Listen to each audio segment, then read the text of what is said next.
Somos el grupo 2. Vamos a explicar el taller de competencias 4 con el tema de la relación de la dieta y la presión arterial. Voy a proceder a explicar la etapa de exploración. Para este caso hemos levantado información de algunos autores. Está Segura Vega. Él señala que según estudios realizados en Chile, se puede observar que las personas adultas entre 40 y 59 años tienden a tener una presión arterial más alta cuando consumen más cantidad de sodio, componente de la sal. Se hace comparación con poblaciones que no consumen sal. Se señala que cuando existe un consumo nulo de sal, la presión arterial baja a niveles normales.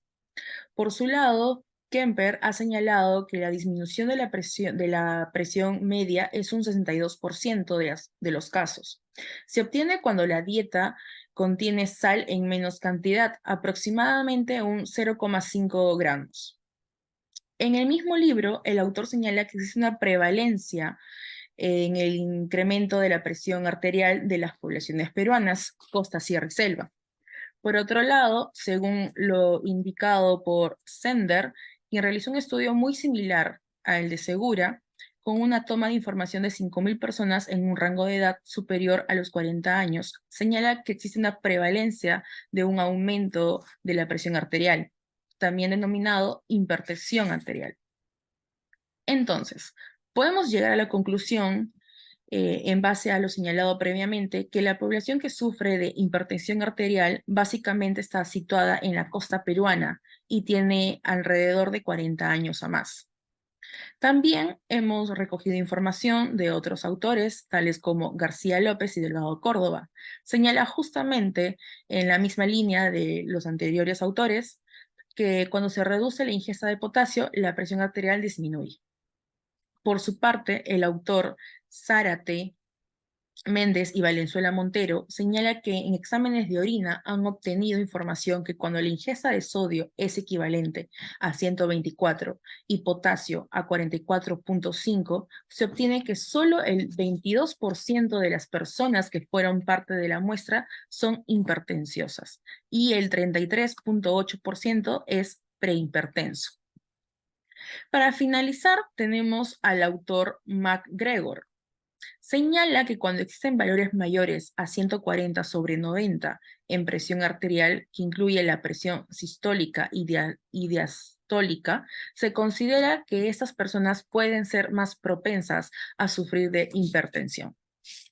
Hasta aquí termina la etapa de exploración. Le doy pase a mi compañera Rubí para que explique la etapa de gestión. La etapa de gestión. Con la tabla anterior identificamos las variables con sus respectivas unidades de medida y usamos la ecuación de la recta para aproximar y predecir la presión arterial en función al consumo de alimentos ricos en sodio. Por lo tanto, obtenemos esta tabla en la cual podemos observar que 0,5 gramos de sal obtiene una presión sistólica alrededor de 100 milímetros de mercurio sobre una presión diastólica de 64 milímetros de mercurio. Y la población que consume 5,8 gramos de sal obtiene una presión sistólica alrededor de 140 milímetros de mercurio sobre una presión diastólica de 90 milímetros de mercurio. Ahora, convirtiendo los valores del consumo de sal por día y presión sistólica de la tabla anterior a coordenadas, obtenemos que X, 1, E y 1 serían los valores del consumo de sal por día y presión sistólica de población con poco consumo de sal. Y X2 e Y2 son los valores correspondientes para la población con más consumo de sal. Por lo tanto, para predecir la presión arterial en función del consumo de alimentos ricos en sodio, procedemos a utilizar la ecuación de la recta. Para ello empezamos hallando la pendiente, usando la fórmula y reemplazando los valores correspondientes, obteniendo un valor de 7,545. Luego reemplazamos el valor de la pendiente y los valores de X1 e Y1 en la ecuación de la recta. obteniendo la siguiente ecuación, con la que podemos predecir la presión sistólica en función al consumo de sal diario. Por lo tanto, obtenemos que I, que es la presión sistólica en milímetros de mercurio, equivale a 7.547x, que vendría a ser el consumo diario de sal en gramos, más 96.227. Ahora, en el siguiente plano cartesiano, representamos la ecuación de la recta, donde el eje X es el consumo diario de sal en gramos y el eje Y es la presión sistólica milímetros de mercurio. Ahora, ubicando los puntos de la tabla anterior, obtenemos una recta pendiente creciente, ya que se obtuvo un valor mayor a 0. Ahora, mediante la ecuación de la recta, vamos a determinar la presión arterial para dos datos fijos de consumo de alimentos ricos en sodio. Hemos encontrado que los siguientes alimentos contienen las siguientes cantidades de sal. Comenzamos con doble hamburguesa con queso. Esto equivale a 2.8 gramos de sal, mientras que la porción mediana de papas fritas equivale a 0.9 gramos de sal.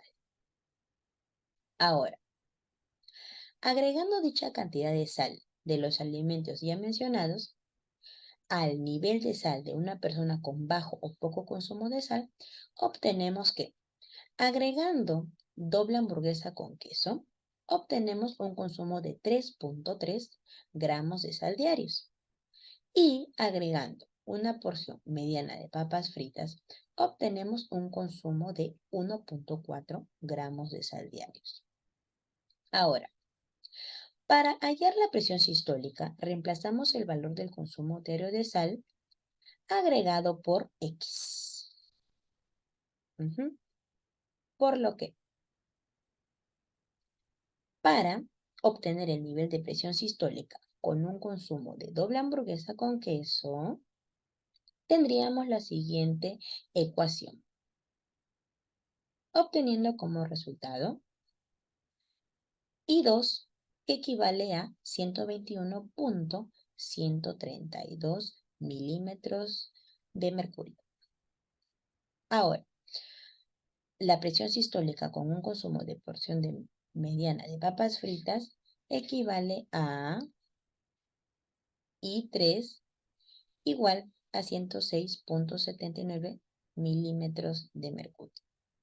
Por lo que, en conclusión, obtenemos una presión sistólica de alrededor de 121 milímetros de mercurio para un consumo adicional de doble hamburguesa con queso y una presión sistólica alrededor de 107 milímetros de mercurio para un consumo adicional de papas fritas.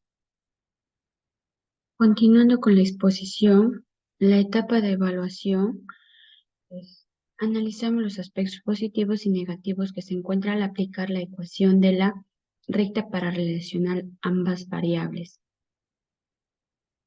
Entre los aspectos positivos es que se puede calcular fácilmente el valor que hay que modificar, en el caso de la cantidad de sal diaria consumida, para mejorar la presión arterial mediante una aplicación de la fórmula o de la gráfica donde se representa la recta. Un punto positivo adicional es que solo se puede trabajar con un mínimo de 2 datos para luego hacer una exploración a otros datos que estén fuera del rango de los puntos analizados, es decir, se puede proyectar la recta en ambos sentidos. Entre los aspectos negativos es que solo se considera dos variables, no pudiendo incluir otros como la presión diastólica para el presente caso en el eje vertical o en el consumo de potasio en el eje horizontal, que son variables importantes para el presente caso. Otro caso negativo es que son muy pocos los casos reales que se puede adoptar un caso de recta, situaciones como el clima, la enfermedad y otros donde se toman decisiones importantes, requieren modelos matemáticos más complejos. Por ende, comparamos los datos recolectados en la etapa de exploración con los datos de la recta, etapa de gestión. aplicando la ecuación encontrada y comparada con el indicado por Steiner-BC, que tiene una diferencia significativa entre los datos analizados, como se muestra en la siguiente tabla. Como podemos ver, como se aprecia, los resultados de presión no coinciden con el estudio realizado por Sender. Es un artículo. En su artículo no indica datos usados, solo resultados, por lo que es necesario contar con más datos intermedios o cercanos a los puntos analizados en el presente trabajo para contar con resultados más cercanos al de Sedgman, tomando como un ejemplo. En conclusión, se podría decir, en esta etapa de evaluación llegamos a una conclusión en donde aplicando la ecuación de la recta nos permite tener dos valores tanto negativos como positivos. El consumo de sal diaria frente a la presión arterial como se muestra en la tabla, indicado por Tender BC. Doy pase a mi compañera Rubit para continuar con esto. En la etapa de elaboración, que es la final, hemos creado una campaña. Entre ellas podemos encontrar recomendaciones y datos sobre la sal. Como podemos ver, tenemos numerosas oraciones, ¿no? Pero solamente vamos a mencionar algunas. Entre las recomendaciones, seguir una dieta saludable, controlar el estrés y dormir lo suficiente. En datos sobre la sal, podemos mencionar la disminución de la ingesta de potasio que reduce la presión sistólica en 3.49 milímetros de mercurio y la presión diastólica que se reduce a 1.96 milímetros de mercurio. Así también, mediante gráfico, ¿no? Este diagnóstico que pueden observar, este gráfico ya anteriormente fue mencionado y podemos tener una predicción o diagnóstico de hipertensión en base al consumo de sal. Podemos observar que tiene tendencia a crecer mientras más sal se consume. Ahora, seguidamente, con los datos obtenidos en la etapa de exploración, se tienen los alimentos que se deben evitar para reducción de la presión arterial. Entre ellos tenemos los siguientes, como podemos observar aquí en las barritas. Doble hamburguesa con queso equivale a 2.8 gramos de sal. Ensalada con trozos de pollo equivale a 2.7 gramos de sal. Porción mediana de papas fritas a 0.9 gramos de sal. Postre de chocolate a 0.6 gramos de sal. Aliño para la ensalada 0.5 gramos de sal. Y finalmente bebida cola light a 0.3 gramos de sal. Ahora, la información que vemos aquí fue previamente mencionada también. Y en la parte de aquí podemos ver que consumiendo los alimentos mencionados anteriormente, se obtiene, bueno, utilizando la ecuación de la recta, una presión sistólica de 154.82 milímetros de mercurio para un consumo de 7.763 gramos de sal al día, que significa hipertensión. Ahora, consumiendo los alimentos mencionados sin hamburguesa ni papas fritas, nos da una presión sistólica de 127.27 milímetros de mercurio para un consumo de 4.1125 gramos de sal al día. Consumiendo los alimentos mencionados anteriormente sin hamburguesa ni papas fritas, chocolate, obtenemos una presión sistólica de 122.51 milímetros de mercurio para un consumo de 3.4825 gramos de sal al día. Finalmente, consumiendo los alimentos mencionados sin hamburguesa, ni papas fritas, ni bebida, obtenemos una presión sistólica de 125.11 milímetros de mercurio para un consumo de 3.8275 gramos de sal al día, ¿no? Hemos culminado nuestro taller y recomendamos seguir las indicaciones ya vistas en nuestra campaña. Muchas gracias.